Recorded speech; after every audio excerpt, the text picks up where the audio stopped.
Hoy he visto todo el día a la Sagrada Familia delante de Jerusalén, en casa de los ancianos posaderos. La Santísima Virgen pasaba la mayor parte del tiempo sola en un cuarto, con el niño tumbado sobre un tapiz en una repisa de la pared. La Santísima Virgen está siempre en oración y parece estar preparándose para la ofrenda. Con este motivo tuve algunos avisos interiores de cómo debe prepararse uno para recibir el Santísimo Sacramento. En el cuarto aparecieron muchos ángeles a adorar al niño Jesús, no sé si la Santísima Virgen los vio también, pero creo que sí, pues la vi muy recogida. Las buenas gentes del albergue hacían todo por amor a la Santísima Virgen, tienen que haber tenido algún presentimiento de la santidad del niñito Jesús. Al anochecer, a eso de las 7 de la tarde tuve una visión del viejo Simeón, un hombre delgado y muy viejo con la barba corta. Era un sacerdote ordinario con mujer y 3 hijos mayores, de los cuales el más joven tendría ya 20 años. Vi también que Simeón, que vive pegado al templo, entró por un pasadizo estrecho y oscuro del muro del templo a una celdilla abovedada en el interior del grueso muro, que estaba vacía pero tenía una abertura por la que se ve abajo el interior del templo. El viejo Simeón se arrodilló allí y se quedó arrobado. Entonces se le apareció un ángel que le avisó que mañana temprano estuviese atento al primer niñito que ofrecieran, porque ese sería el Mesías que había anhelado tanto tiempo, y que él, Simeón, moriría poco después de verlo. Lo vi todo muy bonito, el espacio estaba completamente iluminado y el santo anciano resplandecía de alegría. A continuación volvió a su casa y le contó muy contento a su mujer lo que le habían anunciado. Cuando su mujer se fue a descansar, Simeón se puso a rezar otra vez. Nunca he visto que los israelitas piadosos de entonces ni sus sacerdotes se movieran al orar tan exageradamente como los judíos actuales. Pero sí que los he visto flagelarse. También vi que la profetisa Hannah, cuando rezaba en su celda del templo, tuvo una visión relativa a la presentación del niño Jesús en el templo. 2 de febrero. Hoy por la mañana, cuando todavía estaba oscuro, vi que la Sagrada Familia acompañada de los posaderos salió del albergue con la cesta de las ofrendas y el asno cargado para viaje, y se encaminaron al templo de Jerusalén, donde entraron en un patio sin muros. Mientras José y el del albergue instalaban el asno en un cobertizo, la Santísima Virgen y el niño fueron recibidos amistosamente por una anciana que los condujo bastante más al interior del templo por un pasillo cubierto. Llevaban una luz pues todavía estaba oscuro. Justo en este pasillo salió al encuentro de la Santísima Virgen el anciano sacerdote Simeón, lleno de esperanza. Habló con ella unas pocas palabras jubilosas, y luego tomó al niño Jesús y lo apretó contra su pecho, tras lo cual se apresuró a volver a otra parte del interior del templo. El anuncio que le hizo ayer el ángel le había puesto tan ansioso de ver al niño de la promesa por el que había suspirado tanto tiempo, que había salido a esperar allí la llegada de las mujeres. Simeón llevaba puesto un traje largo como los sacerdotes que no están de servicio. Lo he visto muchas veces en el templo y siempre como un sacerdote que no era del rango superior. Solo sobresalía por su gran piedad, sencillez e ilustración. Subía y llevó a la Santísima Virgen al interior del atrio del templo donde se hacían las ofrendas, y aquí la recibieron Hannah y Noemí, sus antiguas profesoras que vivían en esta parte del templo. Simeón salió otra vez del templo al encuentro de la Santísima Virgen, que llevaba al niño en brazos, para llevarla al lugar donde solía hacerse el rescate de los primogénitos. José le entregó a Hannah la cesta de las ofrendas, y esta a la Santísima Virgen que la seguía junto a Noemí. Las palomas estaban en la parte de abajo de la cesta, y encima estaba el recipiente de las frutas. José salió por otra puerta al sitio donde estaban los hombres. En el templo ya sabían que vendrían mujeres a hacer ofrendas, pues lo tenían todo preparado. El espacio donde se celebró la ceremonia era tan grande como la iglesia parroquial de aquí, de Dulmen. En las paredes todo alrededor ardían muchas lámparas que siempre formaban una pirámide. Las llamitas salían del extremo de un tubo curvado que terminaba en un aro dorado que brillaba casi tanto como la llamita. Del aro colgaba un apagador unido con un resorte, levantándolo en alto, apagaba la luz sin dar mal olor y se podía quitar de nuevo para encender. Delante de una especie de altar, de cuyas 4 esquinas salían como cuernos, varios sacerdotes habían sacado un cofre rectangular y alargado, cuyas puertas, abiertas y sacadas todavía más, formaban el soporte de una mesa bastante espaciosa sobre la que pusieron una gran bandeja que acto seguido recubrieron con un tapete rojo y encima del otro blanco que colgaba hasta el suelo todo alrededor. En las 4 esquinas de esta mesa pusieron lámparas encendidas que tenían varios brazos, y en el centro de la mesa 2 platitos ovales con 2 cestitas en torno a un Moisés alargado. Todas estas cosas las sacaron de los compartimentos del cofre, así como vestiduras sacerdotales, que pusieron encima del otro altar fijo. La mesa de ofrendas que habían instalado estaba rodeada por una verja. A ambos lados de este espacio del templo había asientos, unos más altos que otros, en los que rezaban los sacerdotes. Entonces se acercó Simeón con la Santísima Virgen, que llevaba en brazos al niño Jesús dormido y metido en una envuelta azul celeste. Pasaron la verja y Simeón la llevó a la mesa de ofrendas, donde María metió al niñito en el Moisés. En ese instante vi que una luz indecible llenó el templo. En ella estaba Dios, y vi sobre el niño el cielo abierto hasta el trono de la Santísima Trinidad. Entonces Simeón volvió a llevar a la Santísima Virgen al recinto enrejado donde estaban las mujeres. María vestía un traje fino azul celeste, un velo blanco, y estaba completamente envuelta en un largo manto amarillento. A continuación, Simeón se acercó al altar fijo donde habían puesto las vestiduras sacerdotales, y él y los otros 3 sacerdotes se revistieron mutuamente para la ceremonia. Llevaban al brazo una especie de escudo pequeño y se cubrían la cabeza con una gorra partida. Uno de ellos se puso detrás de la mesa de ofrendas, otro delante, y los otros 2, junto a los lados estrechos de la mesa, y rezaron sobre el niño. Entonces Hana se acercó a María, la entregó la cesta de las ofrendas que contenía 2 cestitas con uvas y frutas una encima de otra y la llevó hasta la verja, delante de la mesa de ofrendas, donde se pararon ambas. Simeón, que estaba delante de la mesa, abrió la verja y llevó a María delante de la mesa, donde depositó su ofrenda. Pusieron las frutas en una de las bandejitas y las monedas en la otra, los pichones se quedaron en la cesta 1. La Santísima Virgen ofrendó el niño Jesús solo 39 días después de su nacimiento. A causa de una fiesta tuvo que esperar en la posada de aquella buena gente delante de la puerta de Belén. Además de las palomas de costumbre, ofrendó también 5 plaquitas triangulares de oro de los regalos de los reyes, y regaló al templo varias piezas de telas finas para bordar. Antes de dejar Belén, José vendió a su primo la borriquilla que le había empeñado el 30 de diciembre. Siempre pienso que la burra en la que Jesús entró en Jerusalén el domingo de Ramos procedía de este animal. Simeón y María esperaron quietos de pie ante el altar de las ofrendas, y el sacerdote que estaba detrás del altar sacó con sus manos al niño Jesús del Moisés, lo alzó hacia distintas partes del templo y rezó largo rato.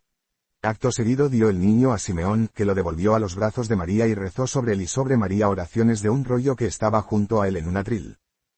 Luego Simeón condujo otra vez a la Santísima Virgen delante de la balaustrada, desde la que Hana la llevó al lugar de las mujeres detrás de las verjas, donde entretanto se habían reunido una veintena de mujeres con sus niños primogénitos. José y los demás hombres estaban bastante lejos, en el lugar de los hombres. Entonces, los sacerdotes empezaron arriba el oficio divino con incienso y rezos en el altar permanente, y los que estaban en los asientos lo hacían con algunos movimientos, pero no tan violentos como los judíos actuales.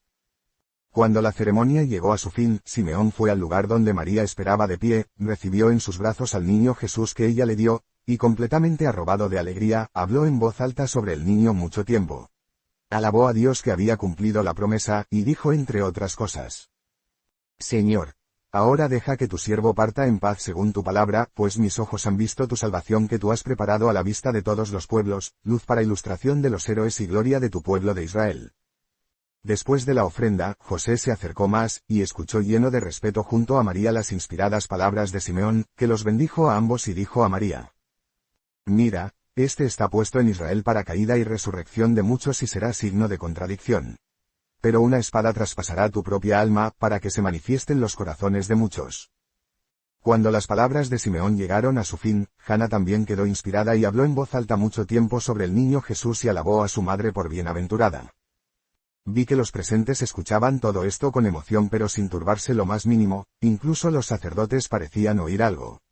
Era como si esta oración inspirada y en voz alta no fuera totalmente inusual sino una cosa que pasaba con mucha frecuencia y así tuviera que ser. Sin embargo, vi muy emocionados los corazones de todos los presentes, todos expresaban gran respeto al niño y a la madre, María lucía como una rosa celestial.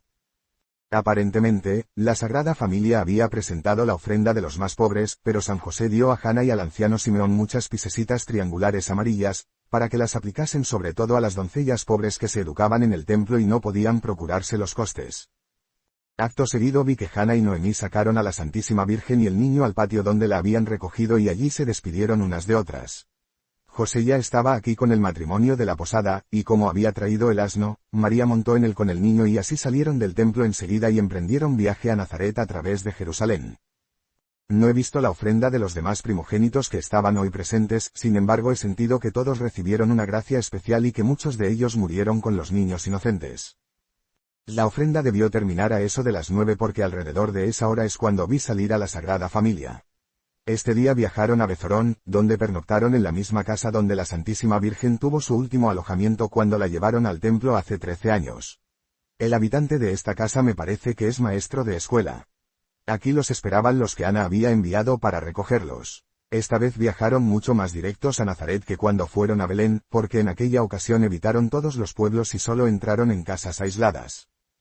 José había dejado empeñada en sus parientes la borriquilla que le indicó el camino durante el viaje a Belén, pues seguía pensando en volver a Belén y hacerse una casa de madera en el Valle de los Pastores.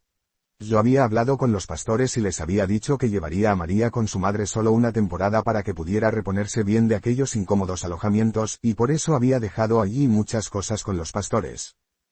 José tenía una clase rara de dinero que me parece había recibido de los Reyes Magos. Su traje tenía por dentro una especie de bolsa en que llevaba cierta cantidad de hojitas amarillas, brillantes y muy delgadas, arrolladas unas encima de otras, con la forma de una cédula de cumplimiento pascual con las esquinas redondeadas y algo inscrito en ellas.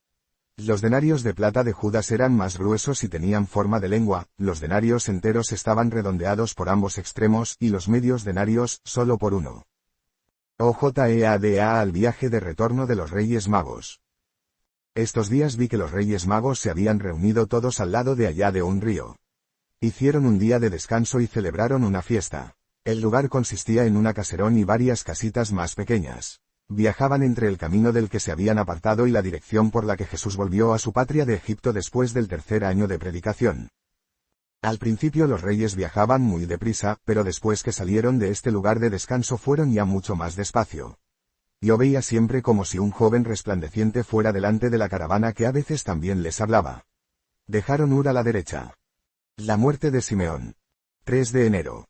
Simeón tenía mujer y 3 hijos, de los cuales el mayor tenía ahora más de 40 años y el más joven unos 20. Los 3 servían en el templo, y en años posteriores fueron siempre amigos secretos de Jesús y de sus allegados. Fueron discípulos del Señor, unos antes de la muerte de Jesús y otros después de su resurrección. En la última Pascua, uno de ellos preparó el Cordero Pascual para Jesús y los apóstoles. Sin embargo, no estoy segura si todos estos no eran tal vez nietos de Simeón.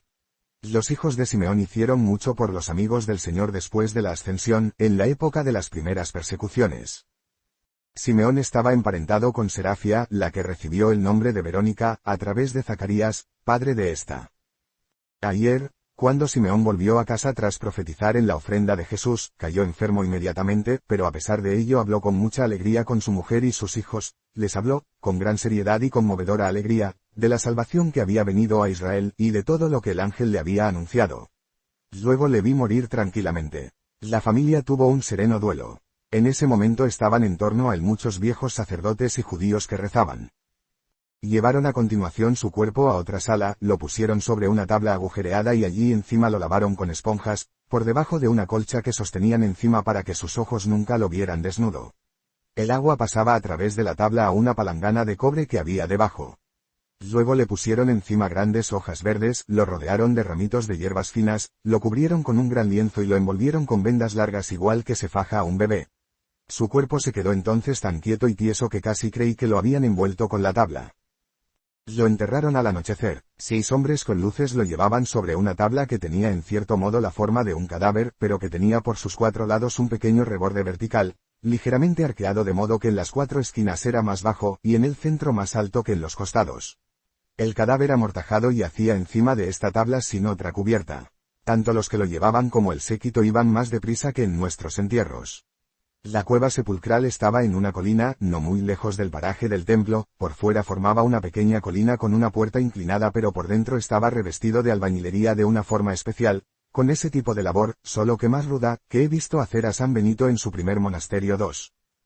Las paredes estaban adornadas con toda clase de dibujos de estrellas y flores hechos con piedras de colores, como en la celda de la Santísima Virgen en el templo. En la cuevecita en cuyo centro depositaron el cadáver solo había sitio para pasar alrededor del cadáver.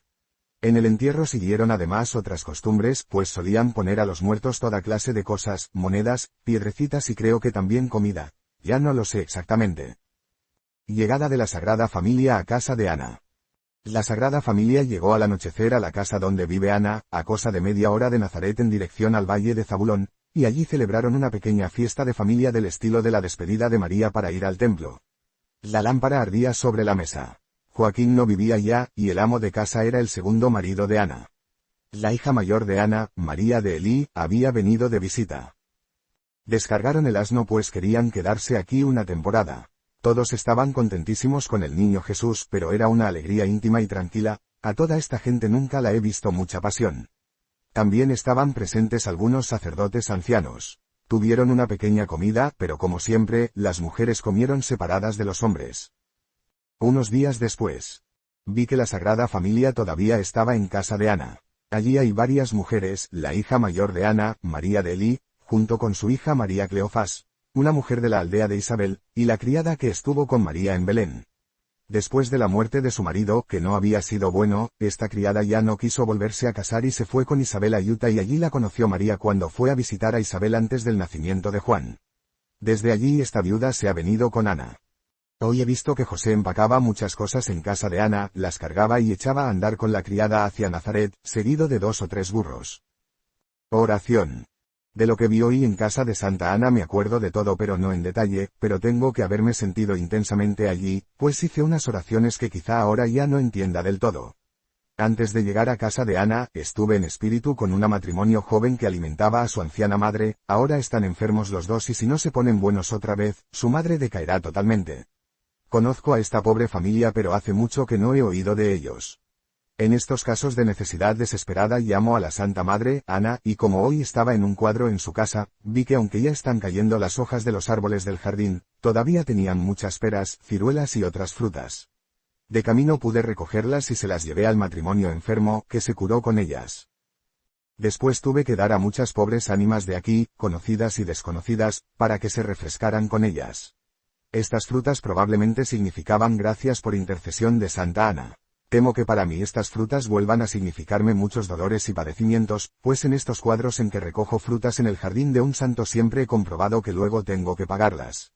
No sé exactamente por qué recogí estos frutos del jardín de Santa Ana, tal vez porque estas almas y estos seres humanos sean ahijados de Santa Ana y tenga que ganar para ellos los frutos de gracia de su jardín, o tal vez porque Santa Ana es la santa protectora de las circunstancias desesperadas, como siempre he reconocido después de esto. Sobre el tiempo en la tierra prometida. A la pregunta de cómo veía el tiempo en Palestina en esta época del año, replicó, siempre me olvido de decirlo porque lo noto de modo tan natural que siempre pienso que tiene que saberlo todo el mundo. Veo muchas nieblas y lluvias y de vez en cuando un poco de nieve que, sin embargo, se funde enseguida. Muchas veces veo árboles sin hojas de los que todavía cuelgan frutas. Veo varias cosechas al año, ellos ya están cosechando cuando nosotros todavía estamos en primavera. Ahora en invierno veo que la gente va envuelta por el camino y llevan el manto por encima de la cabeza. A las 6. Hoy después de mediodía vi a la Santísima Virgen acompañada de su madre que llevaba al niñito Jesús, de la casa de Ana a la de José en Nazaret. El camino es muy agradable, una media hora entre colinas y huertos.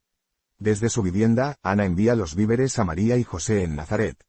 Qué conmovedora es la Sagrada Familia. María es como una madre, y al mismo tiempo la criada más subordinada del Santo Niño y la sirvienta de San José.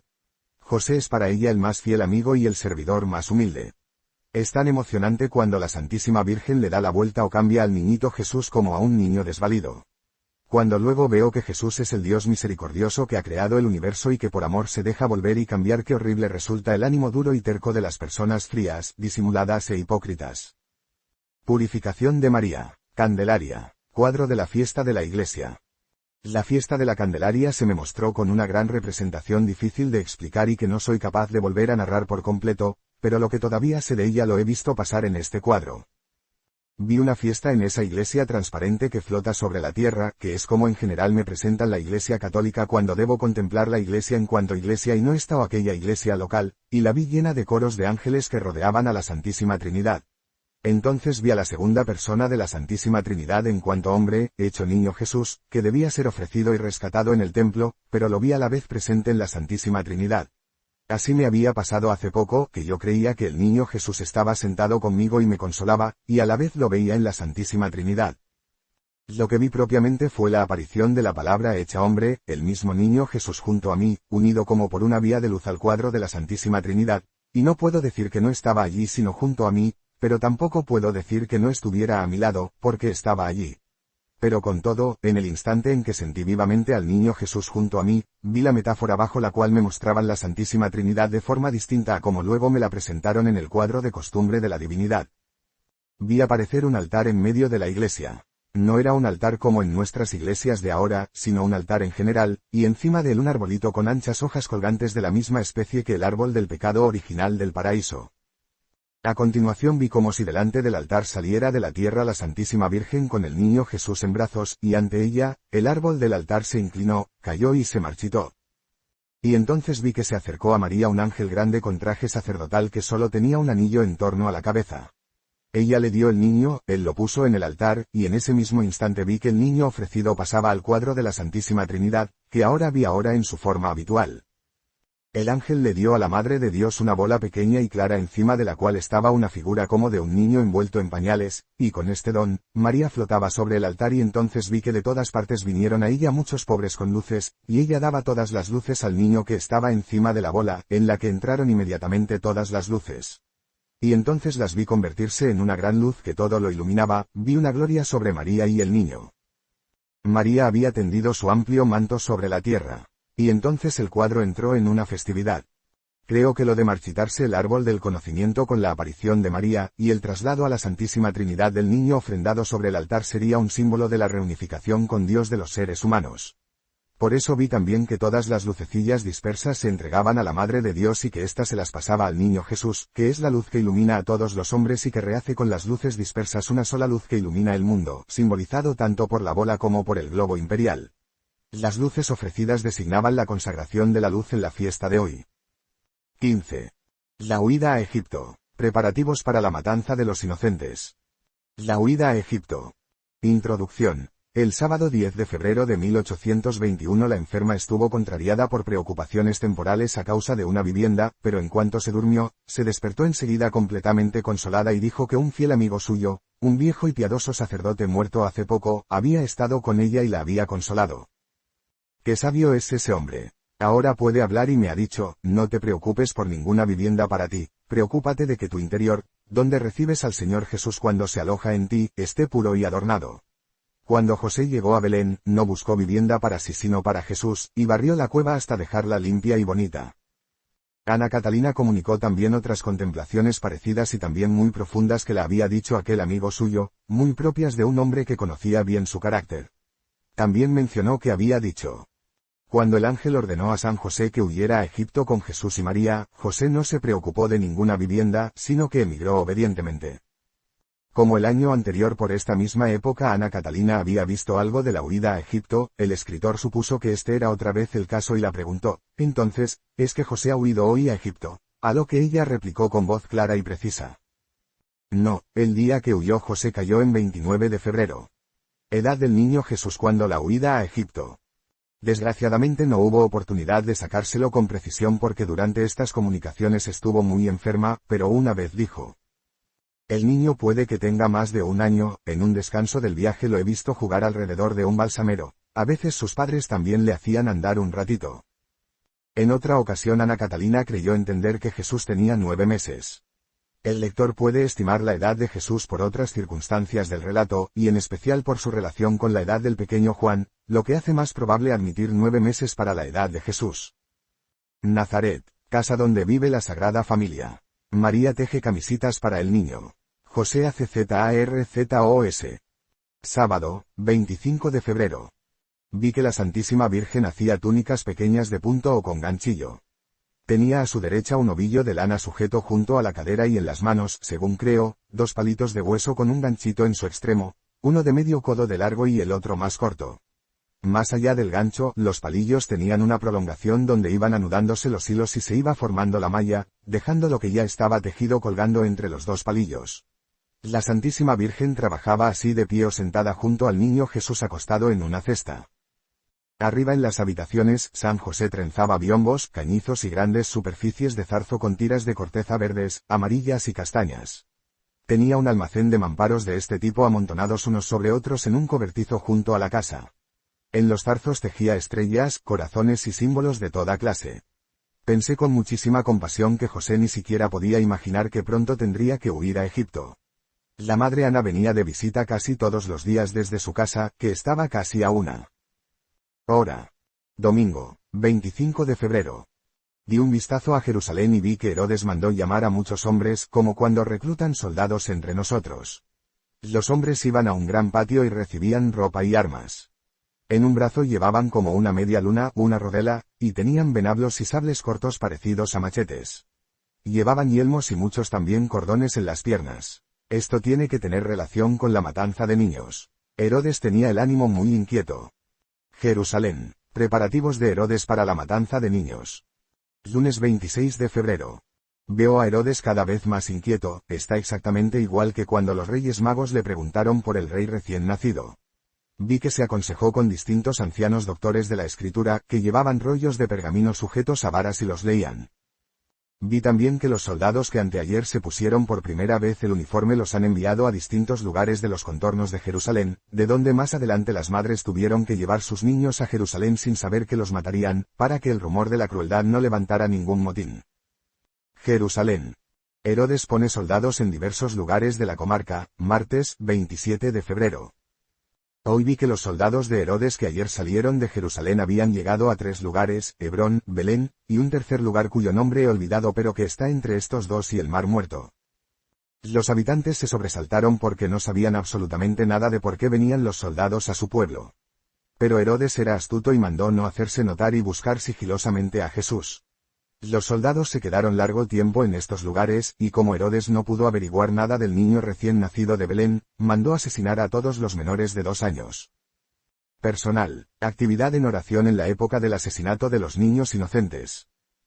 Martes, 27 de febrero. En el crepúsculo vespertino de hoy, la enferma se durmió y al cabo de unos minutos dijo con gran alegría y sin ningún estímulo exterior: «Mil gracias sean dadas a Dios. He llegado bien que ya estoy aquí. El pobre niño se ha salvado». Recé para que ella tuviera que besarlo y bendecirlo, así ya no podía tirarlo al pantano. Ante esta repentina exclamación, el escritor la preguntó, ¿quién? Y ella prosiguió: «No muy lejos de aquí, una jovencita a la que habían seducido quería ahogar a su recién nacido. Estos días he implorado apremiantemente a Dios que no ningún pobre niño inocente muriera sin bautismo y bendición, y rezaba así porque se acerca la época del año del martirio de los niños inocentes. Yo le conjuraba a mi querido Dios por la sangre de estos niños que fueron sus primeros testigos de sangre. Hay que aprovechar el tiempo, y cada año, cuando florecen estas rositas en el jardín de la iglesia celestial, hay que recogerlas para la tierra. Dios me ha oído siempre y he podido ayudar a la madre y a su niño. Quizá vea a ese niño en alguna ocasión». Esto es lo que exclamó inmediatamente después de su visión, o por mejor decir, después que estuvo actuando en espíritu.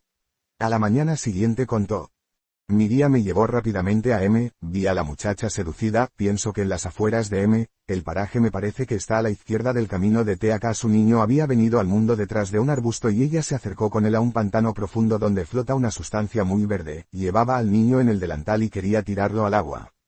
Cerca de ella vi una figura grande y oscura que despedía de sí una luz repugnante, pienso que era el enemigo malo.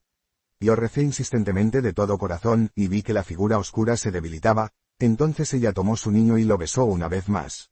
En cuanto lo hizo, ya no fue capaz de ahogarlo, se derrumbó y lloró amargamente sin consuelo. La consolé y la di el pensamiento de ir a su confesor a implorarle ayuda. Ella no me vio, pero su ángel de la guarda se lo dijo. Creo que es de clase media y que no tiene aquí a sus padres. Nazaret. Ana y su criada traen víveres a la Sagrada Familia. Martes, 27 de febrero.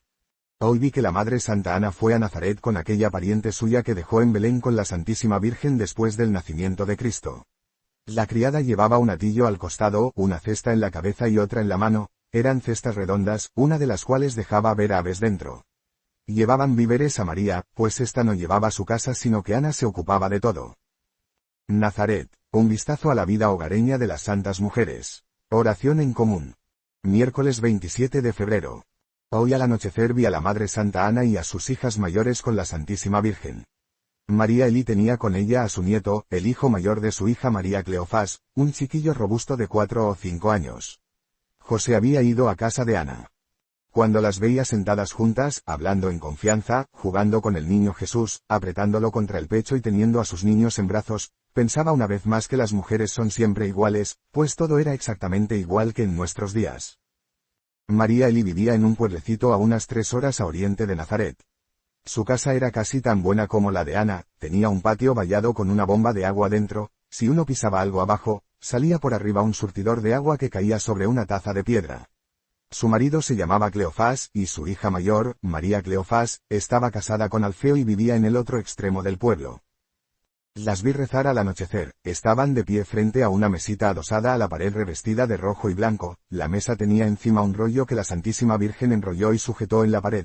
El rollo tenía bordada una figura con colores pálidos, parecida a un muerto envuelto en un largo manto blanco, como un muñeco de trapo. Tenía el manto echado por la cabeza y la figura tenía algo en brazos, en torno a los brazos, el manto estaba más abultado. Ya había visto yo esta figura en la fiesta en casa de Ana, cuando llevaron al templo a la Santísima Virgen. Entonces me recordó a Melquisedec y era como si tuviera un cáliz en el brazo, en otra ocasión pensé que representaba a Moisés. Mientras rezaban tenían cerca una lámpara encendida, María estaba de pie delante de Ana, y su hermana junto a ella.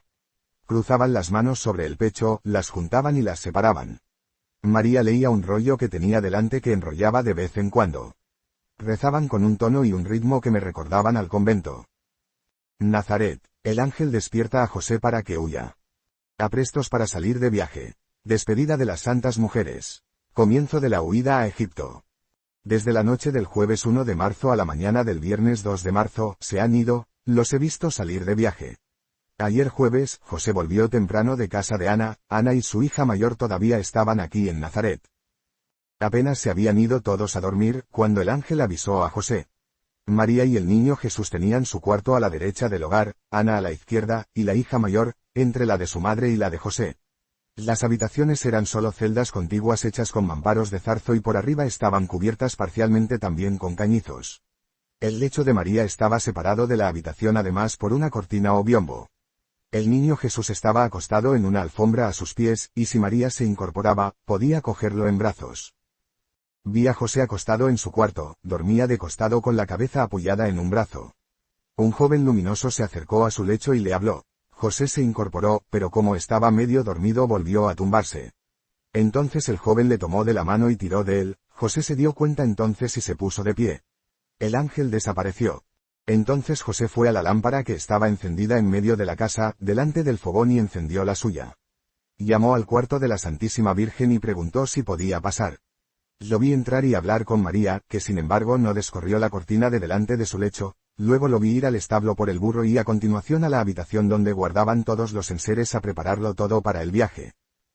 Cuando José dejó sola a la Santísima Virgen, ésta enseguida se levantó y se vistió de viaje y a continuación fue a ver a su madre Ana para anunciarla el mandato de Dios. Entonces, Ana se levantó, y también salieron del lecho María Elí y su niño, pero al niño Jesús lo dejaron descansar. Para aquella gente piadosa, la voluntad de Dios estaba por encima de todo, y por tristes que tuvieran sus corazones, enseguida se prepararon para el viaje en vez de abandonarse a las tristezas de la despedida. Ana y María ayudaron a preparar todo lo necesario, pero María aprestó muchas menos cosas de las que llevó a Belén. Solo prepararon un atillo abultado y algunas colchas, que José sacó afuera para cargarlo todo. Todo se hizo con calma y muy rápido, como cuando una se despierta para salir en secreto. Entonces María recogió a su niño con tanta prisa que ni siquiera la vi cambiarle los pañales. ¡Ay! Ahora era la despedida y no puedo decir cuán conmovedora era la tristeza de Ana y de la hermana mayor. Todas estrecharon al niño Jesús contra su corazón entre lágrimas y hasta el pequeño pudo abrazarlo. Ana abrazó varias veces a la Santísima Virgen, llorando tan amargamente como si no fuera a volver a verla. María Elí se tiró al suelo a llorar. Aún no era medianoche cuando salieron de casa. Ana y la hermana acompañaron a la Santísima Virgen a pie un corto trecho de camino a las afueras de Nazaret.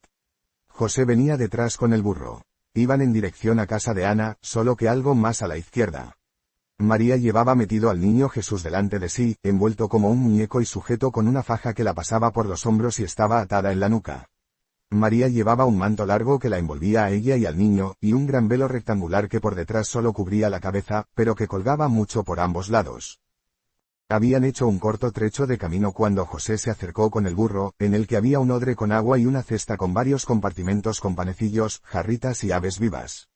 El fardo y algunas colchas iban cargadas alrededor de la silla, que estaba puesta de través y tenía estribo. Todos se abrazaron una vez más entre lágrimas y Ana bendijo a la Santísima Virgen, que se sentó en el burro que traía a José, y prosiguieron viaje.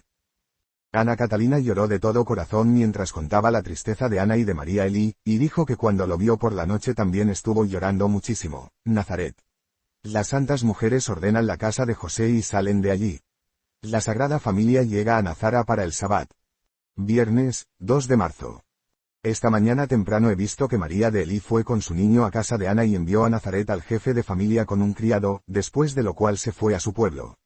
Ana lo ordenó todo en casa de José y empaquetó muchas cosas. Por la mañana vinieron 2 hombres de casa de Ana, uno solamente iba envuelto con una piel de cordero y llevaba grandes abarcas sujetas con correas por las piernas, el otro llevaba traje largo y me pareció que era el actual marido de Ana. En casa de José ayudaron a arreglarlo todo, empacaron todos los enseres portátiles y se los llevaron a casa de Ana. La Sagrada Familia pasó de noche por varios lugares y al amanecer se metió a descansar bajo un cobertizo. A eso del anochecer vi que la Sagrada Familia, que ya no podía más, entró en Nazara en una casa de gente marginada y algo despreciada.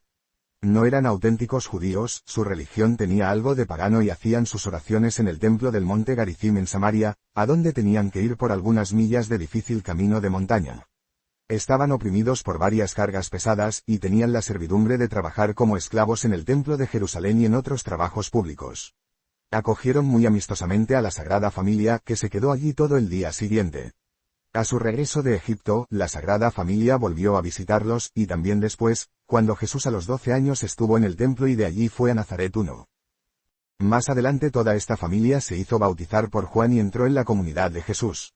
Este lugar de aquí no está lejos de una ciudad maravillosa puesta en un alto, cuyo nombre ya no puedo decir con toda seguridad, pues he visto y oído nombrar muchas ciudades en estos contornos, entre ellos Legio y Masaloth, entre los cuales según creo está Nazara. Casi estoy convencida que la ciudad cuya situación tanto me maravilla se llama Legio, pero también tiene otro nombre. Ainemoreh. El terebinto de Abraham. La Sagrada Familia se esconde a descansar aquí todo un día. Domingo, 4 de marzo.